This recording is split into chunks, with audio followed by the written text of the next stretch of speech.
الحمد لله وكفى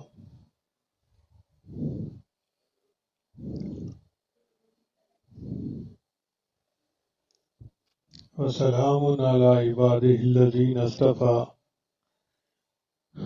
أما بعد أعوذ بالله من الشيطان الرجيم بسم الله الرحمن الرحيم والذين لا يشهدون الزور وإذا مروا باللغو مروا كراما سبحان ربك رب العزة عما يصفون وسلام على المرسلين والحمد لله رب العالمين اللهم صل على سيدنا محمد وعلى آل سيدنا محمد وبارك وسلم۔ اللہ تعالیٰ نے عباد الرحمن کی جو صفات بتائی ہیں ان میں ایک صفت ہے کہ یہ وہ لوگ ہیں جو جھوٹی گواہی نہیں دیتے۔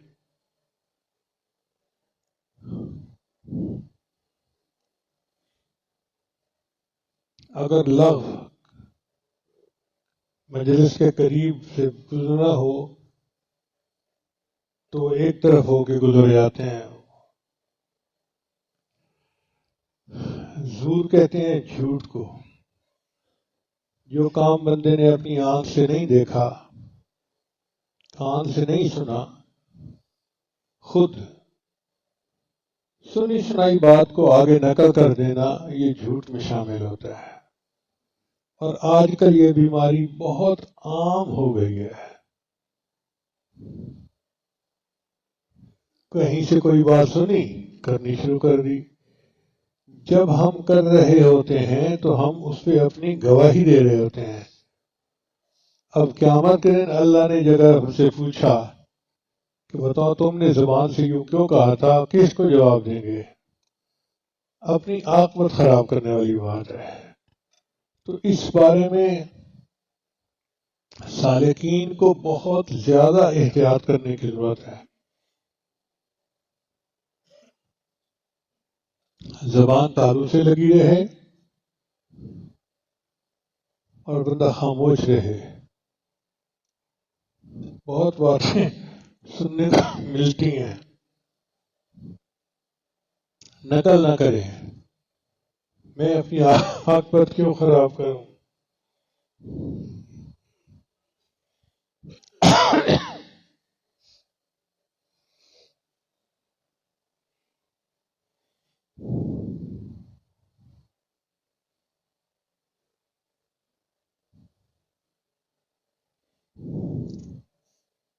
قیامت کے دن جب انبیاء بھی تھراتے ہوں گے، اس وقت اللہ پوچھیں گے بتا تو نے فلاں کو چور کیوں کہا تھا؟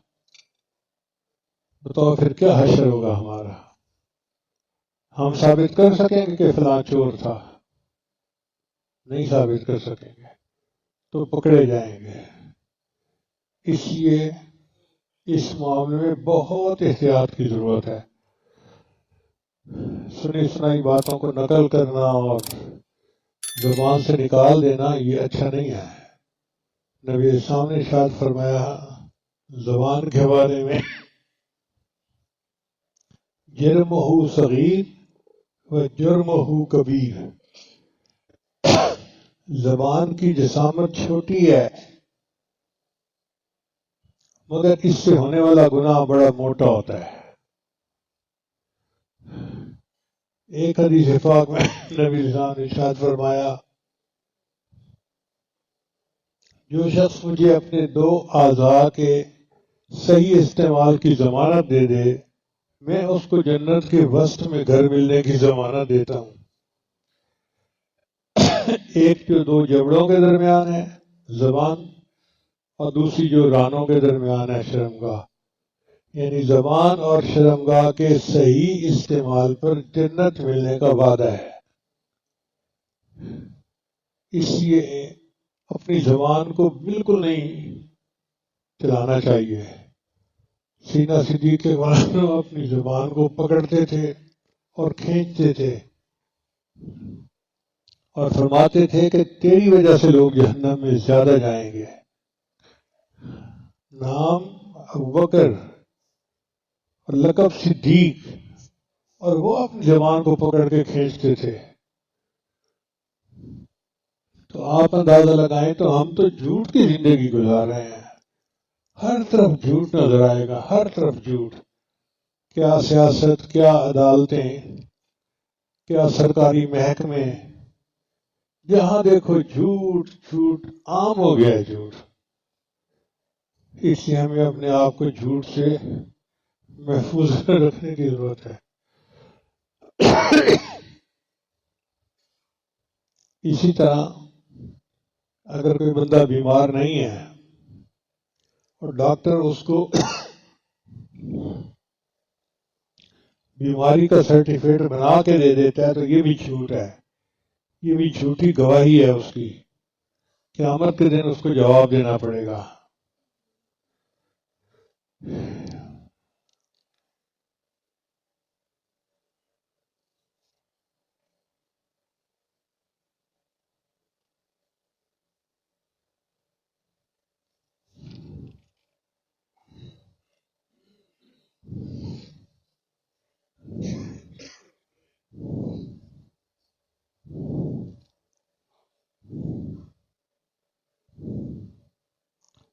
عبداللہ ابن عباس فرماتے ہیں جس نے ایسی گواہی دی جس سے کسی مسلمان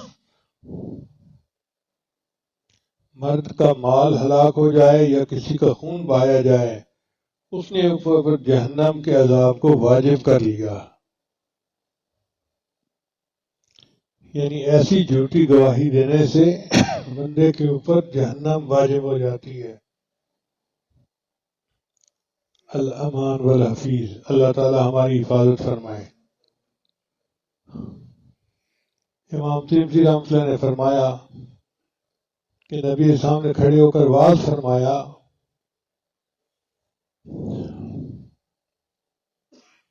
جس نے یہ بھی فرمایا کہ جھوٹی گواہی شرک کے برابر ہے. اب دیکھیں شرک کتنا بڑا گناہ ہے، تو جھوٹی گواہی شرک کے برابر ہے.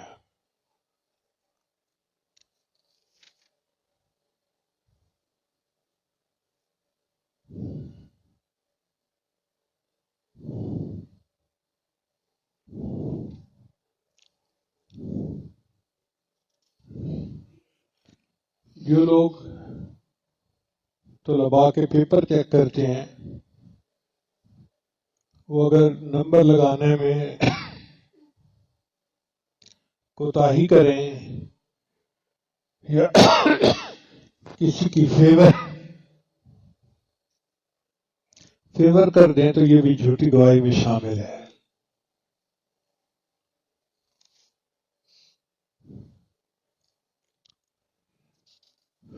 جو لوگ ووٹ دیتے ہیں وہ اگر پارٹی کی بنیاد پر صرف ووٹ دیں، بندے کو نہ دیکھیں کہ بندہ کتنا اچھا ہے، تو یہ بھی جھوٹ میں شامل ہے. وہ گواہی دے رہے ہیں کہ ہم اس پر اعتماد کرتے ہیں، یہ اچھا بندہ ہے، یہ ہمارے ملک کا نمائندہ بن سکتا ہے. اس لیے ووٹ کے استعمال میں بھی بہت احتیاط کرنی چاہیے.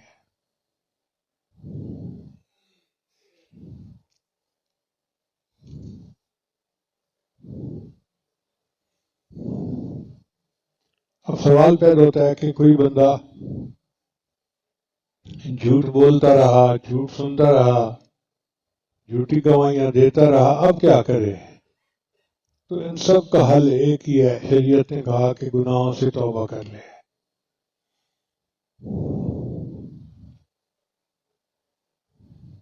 رمضان مبارک کے 2-3 راتیں باقی ہیں، اپنے گناہ سے سچی توبہ کر لے، اللہ تعالیٰ گناہ کو معاف فرمائیں گے.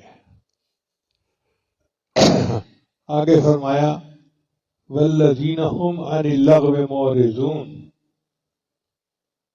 وہ لوگ جو لغویات سے دور رہتے ہیں.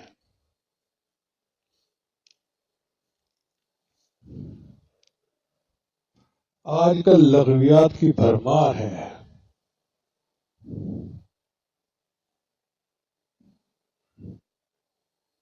ایک مصیبت ہے جس کا نام ہے سیل فون.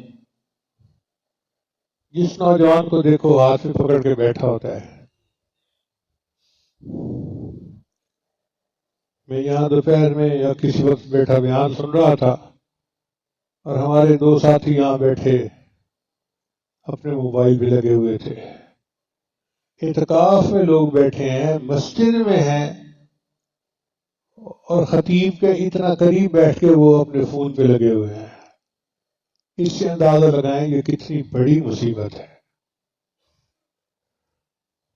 اب اس میں لغویات الگ الگ ہیں. نوجوانوں کو اس میں عورتیں دیکھنے کا شوق رہتا ہے اور عورتوں کو اس میں کپڑے دیکھنے کا شوق رہتا ہے. جب دیکھو بیٹھی دیکھ رہی ہوتی ہیں، یہ ڈیزائن ایسا ہے، یہ ڈیزائن ایسا ہے، یہ تو فلاں نے پہنا ہوا تھا، نہیں یہ تو فلاں نے پہنا ہوا تھا. گھنٹوں لگا دیتی ہیں اس سیل فون کے اوپر. اور پھر مشکل اور ان کی آسان ہو گئی کہ آرڈر دے دیتی ہیں فون پہ اور سامان گھر پہنچ جاتے ہیں. پیمنٹ تو خامد نے کرنی ہوتی ہے. تو ان لغویات سے جتنا پرہیز کیا جا سکے کرنا چاہیے.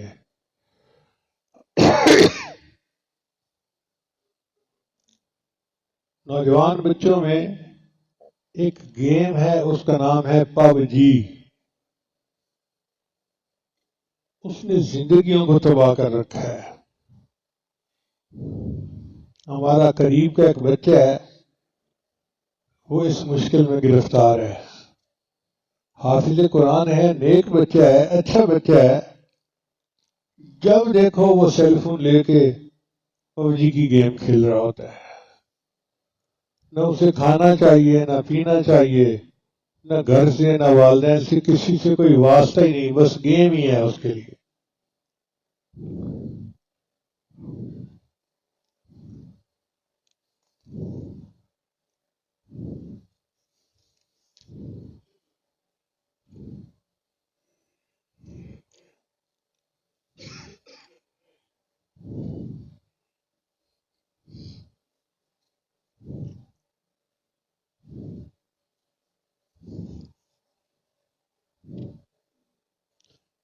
اور ایک گیم کا نام ہے لوڈو سٹار.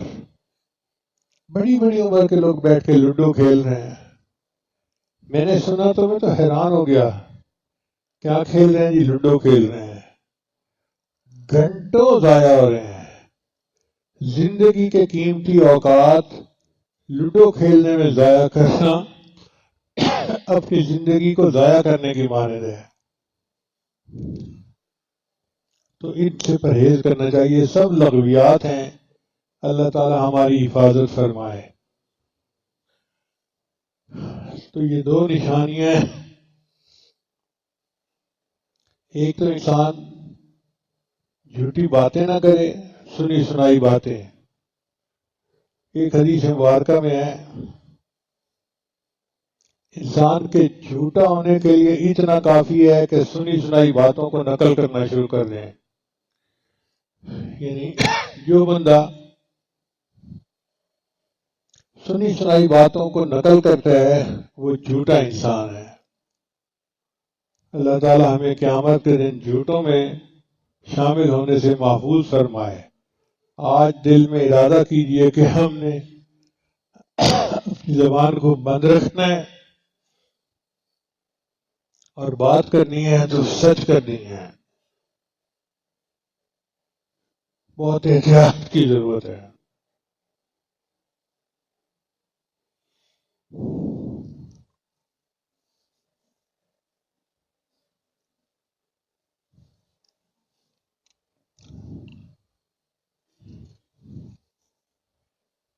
جو وقت نوجوان لغویات میں گزارتے ہیں اس کو اللہ کے ذکر میں گزارنا چاہیے.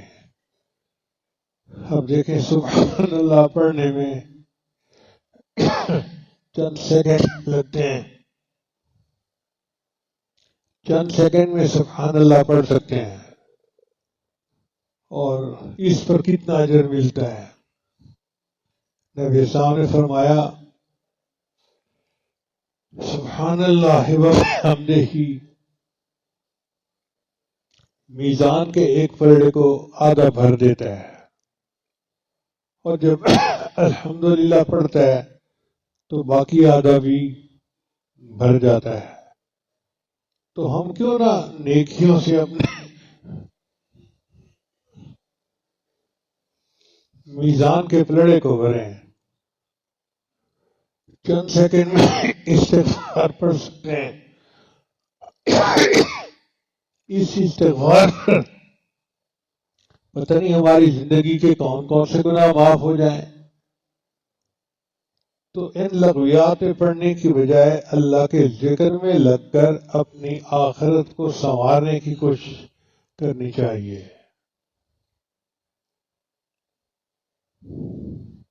ایک مرتبہ قل اللہ احد سورت پڑھی جائے تو اللہ تعالی قرآن مجید پڑھنے کے برابر ثواب عطا فرما دیتے ہیں۔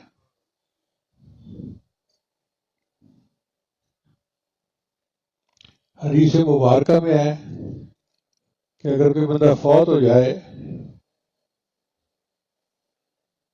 اور اس کے ورثاء میں سے کوئی بندہ 200 مرتبہ سورہ اخلاص پڑھ لے، اللہ اس مردے کے لیے جنت میں گھر بنا دیتے ہیں۔ تو یہ جو ٹائم ضائع کرتے ہیں، اس کی بجائے ہم یہ سورت پڑھیں جو ہر بچے بچی کو، مرد عورت کو یاد ہے، اور اس سے ہماری آخرت بنے گی اور جنت میں ہمارے لیے گھر۔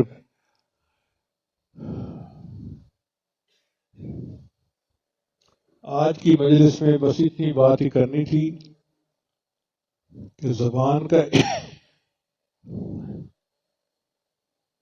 استعمال میں بہت احتیاط کریں،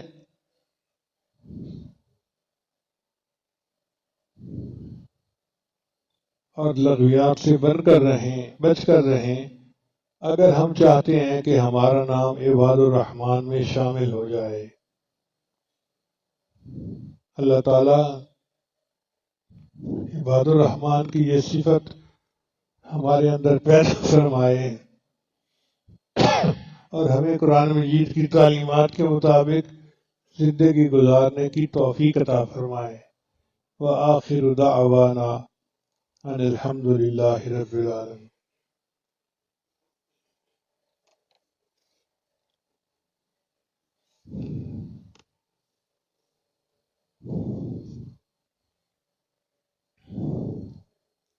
بیٹھ کے کلمات پڑھ لیجیے۔